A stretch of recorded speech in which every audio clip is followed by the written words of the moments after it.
আসসালামু আলাইকুম। ম্যাথ সাস্টের পক্ষ থেকে আপনাদের সবাইকে স্বাগতম। আমি ইয়াসিন আরাফাত। সাস্ট থেকে অলরেডি গ্রাজুয়েট করে গেছি। আলহামদুলিল্লাহ আমি বিগত কয়েক বছর থেকে একটা প্ল্যাটফর্মে আসলে ম্যাথ অথবা আপনাদের যাদের হচ্ছে জেনারেল ম্যাথ নিয়ে অনেকে আসলে সাস্ট ডেডিকেটেড ওরিয়েন্টেড থাকেন, কিন্তু জেনারেল ম্যাথ কোর্সটা আসলে কোথাও পেয়ে থাকেন না। তো আলহামদুলিল্লাহ এই বছর আসলে আমি নিজস্ব একাক তত্ত্বাবধানে আমাদের আসলে জেনারেল ম্যাথ এবং আমাদের আরেকজন ভাইকে নিয়ে আমি আসলে আইসিটি প্রোগ্রামটা লঞ্চ করছি। তো আলহামদুলিল্লাহ আপনারা যারা বিভিন্ন জায়গায় আর্টস এবং কমার্স যারা পরীক্ষা দেন আসলে দেখা যাচ্ছে যে জেনারেল ম্যাথ এই কোর্সটা আসলে কোথাও থাকে না, যেটা সার্চ ডেডিকেটেড যারা থাকেন তারাই একমাত্র আসলে এই জিনিসগুলো আসলে অনেক আসলে খুঁজেন যে আসলে কোথায় আসলে জেনারেল ম্যাথ পড়ানো হয়, কোথায় আইসিটি পড়ানো হয়, এই কোর্সগুলো আপনারা খুঁজে থাকেন। তো তাদের জন্য আসলে আমি ডেডিকেটেড করে আসলে আমাদের কোর্সটা লঞ্চ করতেছি। আলহামদুলিল্লাহ আজকের ক্লাসে আসলে আমরা শুধুমাত্র একটা সাস্টে বিগত সালের কি কি টাইপের জেনারেল ম্যাথ থেকে প্রবলেম আসতে পারে আমরা সেই প্রবলেম গুলো নিয়ে আমরা আপনাদের সাথে কথা বলবো। আজকের ক্লাসে আমি একটা প্রবলেম আপনাদের সাথে শেয়ার করব। বিশেষ করে আমাদের শাস্ত্রে যে যে জায়গা থেকে আসলে বিশেষ করে কোশ্চেন গুলো আসে আপনাদেরকে কত সহজে, যেহেতু আপনারা আসলে অনেক বছর থেকে আসলে এই ম্যাথের সাথে পরিচিত নাই বা ম্যাথের সাথে কানেক্টেড না, সো এই জন্য আসলে আমরা যত সহজ ভাবে আপনারা কিভাবে ম্যাথের এই যে 10টা মার্ক যেটা আসে আসলে জেনারেল ম্যাথ থেকে এই 10টা মার্ক ক্যারি করতে পারেন, কারণ এই 10টা মার্ক আসলে আপনাকে অন্যদের থেকে আলাদা করে ফেলবে। সো কথা না বাড়িয়ে আসলে আমরা আমাদের ক্লাসটা শুরু করতে পারি। আমাদের একটা কোশ্চেন নেওয়া হয়েছে ম্যাথ শাস্ত্রের পক্ষ থেকে, যে কোশ্চেনটা আসলে ত্রিকোণমিতি থেকে, যেটা শাস্ত্রের 17-18 সেশনে আসছিল। তো কোশ্চেনটা আমরা যদি পড়ি, এরকম একটা বলে দেওয়া আছে এবিসি একটা ত্রিভুজ যার কোণ সি ইকুয়াল 90 ডিগ্রি। আমি জানি কোন একটা ত্রিভুজের যে কোনো একটা কোণ যদি 90 ডিগ্রি হয় তাহলে সেটাকে আমি কি ধরনের ত্রিভুজ বলবো ভাইয়া? সেটাকে আমরা সমকোণী ত্রিভুজ বলবো। আমরা ছোটবেলায় পড়ে আসছি যে ত্রিভুজের একটা কোণ 90 ডিগ্রি, সেই ত্রিভুজটাকে আমরা কি বলবো? সমকোণী ত্রিভুজ। আমাদের স্পেসিফিকেশন ভাবে বলে দেওয়া আছে ভাইয়া যে কোণ সি হবে হচ্ছে 90 ডিগ্রি। তাহলে অপর দুইটা কোণ হবে এ আর বি, অপর দুইটা কোণ হবে এ আর বি। হ্যাঁ, এই প্রবলেমটা সলভ করতে গেলে আমাদের 9-10-এর যেটা কনসেপ্ট একটু মাথায় রাখা লাগে, যেটা কনসেপ্ট একটু মাথায় রাখা লাগে ভাই, এটা যদি আপনাদের কাছে শেয়ার করি, মনে আছে কিনা আপনাদের যে আমরা এইভাবে করছিলাম sine square theta. Sine square theta মানে সাইন স্কোয়ারের ভিতরে যেটা থাকবে sine square theta plus cos square theta equal 1। মানে কি? সাইন স্কোয়ারের ভিতরে যা থাকবে কজ স্কোয়ারের ভিতরে যদি তাই থাকে তাদের যোগফল অলওয়েজ কত হবে? 1 হবে। এটা হচ্ছে প্রথম কথা। 2 নম্বর ভাইয়া আমরা এইভাবে পড়ে আসছিলাম sine sine 90 - theta, 90 - theta equal হচ্ছে কস থিটা। পড়ে আসছিলাম।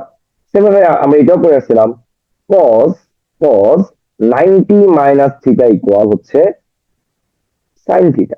বুঝছি না ভাইয়া?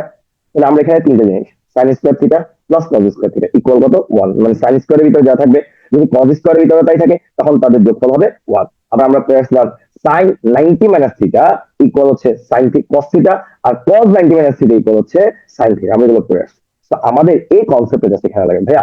আমরা কি ছোটবেলায় পড়ছি না ত্রিভুজের তিন কোণের সমষ্টি কত ডিগ্রি ভাইয়া? ত্রিভুজের তিন তিন কোণের সমষ্টি 180। ভাইয়া আমরা ছোটবেলায় পড়ে আসছিলাম ত্রিভুজের তিন কোণের সমষ্টি কত ডিগ্রি ভাইয়া? 180 ডিগ্রি। তাহলে আমরা বলতে পারি কোণ এ প্লাস কোণ বি প্লাস কোণ সি ইকুয়াল হচ্ছে 180 ডিগ্রি। হ্যাঁ, আমাদেরকে বলে দেওয়া আছে না কোণ সি 90 ডিগ্রি, তার আগে আমরা এখানে থেকে বসাতে পারি কিনা এ প্লাস বি প্লাস 90 ইকুয়াল 180 লিখতে পারি না? সুতরাং লিখতে পারি এ প্লাস বি ইকুয়াল 180 মাইনাস 90। সুতরাং এ প্লাস বি ইকুয়াল 90 ডিগ্রি। সুতরাং এ ইকুয়াল আমরা লিখতে পারি 90 মাইনাস বি। আমরা এই ইকুয়াল বলতে পারি 90 মাইনাস বি। আচ্ছা, এবার আমাদের কোশ্চেনের মধ্যে আসি। এবার আমাদের কোশ্চেনের মধ্যে আসি। আমাদের কোশ্চেনটা দেওয়া আছে cos স্কোয়ার এ প্লাস cos স্কোয়ার বি এটার যোগফল কত? ভাই আমরা একটু আগে বের করছিলাম না যে এ ইকুয়াল হচ্ছে 90 মাইনাস বি, আর এখানে cos স্কোয়ার বি লিখতে পারি। ভাই আমরা এখানে কিন্তু কিছু পড়ছিলাম cos 90 - থিটা ইকুয়াল হচ্ছে sin থিটা। তাহলে cos স্কোয়ার 90 - থিটা ইকুয়াল আসবে sin square theta. cos square 90 - theta equal আসবে কি ভাইয়া? sin square theta. থিটা বলতে এখানে কতটা আছে? বি। তাহলে এখানে লিখতে পারি sin square B plus cos square B. ভাই আমরা পড়ে আসছিলাম sin স্কোয়ারের ভিতরে যা থাকবে cos স্কোয়ারের ভিতরে যে তাই থাকে তার বেলা কত হয়ে যাবে? 1। তাহলে এখানে তো sin স্কোয়ারের ভিতরে যা থাকে cos স্কোয়ার ভ্যালুর ভিতরে কি তাই আছে কিনা? তাহলে তার ভ্যালু ভাইয়া কত হয়ে যাবে? 1। তার ভ্যালু কত হয়ে যাবে? 1। তার ভ্যালু কত হয়ে যাবে ভাইয়া? 1। আশা করি সবাই বুঝতে পারছেন। আশা করি সবাই বুঝতে পারছেন যে এটা ভ্যালু কত হয়ে যাবে? 1। 1 বলতে option number C, option number C. তো এই ধরনের যদি আপনারা প্রিভিয়াস ইয়ারের কোশ্চেন গুলো সলভ করতে চান এবং আমাদের ম্যাথমেটিক্স এর নলেজ গুলো নিতে চান, যারা আসলে বিশেষ করে আর্টস এবং কমার্সে পড়তেছেন, জেনারেল ম্যাথ এবং আমাদের আরেকটা কোর্স ইনশাআল্লাহ এখানেই পাবেন, যে আইসিটি। এই দুইটা কোর্স আসলে অন্য কোথাও আসলে পড়ানো হয় না। আপনারা বাংলা প্রিপারেশন নিতে পারেন অন্য কোচিং এ, জিকে প্রিপারেশন নিতে পারেন, ইংলিশে প্রিপারেশন নিতে পারেন, কিন্তু সাস্ট ওরিয়েন্টেড এমন কোনো প্রোগ্রাম নাই যেখানে আসলে আইসিটি অথবা ম্যাথের উপর পড়ানো হয়।